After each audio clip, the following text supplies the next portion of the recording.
सरक रे तिकडं सरक ना तिकडं समोरून ती नाही आता दुसरा हो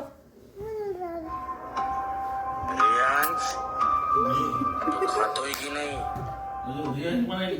अहो ती पुण्याला आलं होतं म्हणून मामाच्या रूमवर रियांशला हुडकत ती आईनं सांगितली म्हणून आमचा रियांश जेवणच करत नाही मग ती मामाच्या रूममध्ये रोज रात्री ही भूप येत होतं मग ती मामानं सांगितलं आमचा रियांश जेवत नाही मग ती आता ती यायला लागले म्हणा मग ती काय हां खाल्लं म्हणून सांगायचं हो थांब ना तू नीट ऐक तरी ती काय म्हणते ते बघ तर नाही तर नाही बघितल्यावर पण राग येईल त्याला कसं झालं ते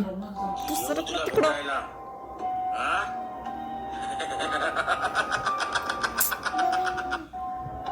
बघ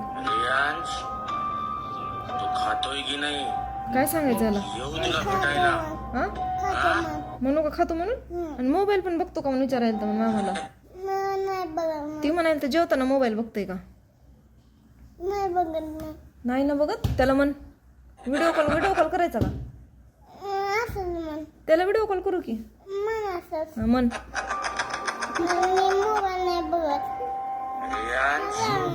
जेवण करतो म्हण जेवण करताना मोबाईल बघत नाही म्हण सॉरी म्हण कानाला हात लाव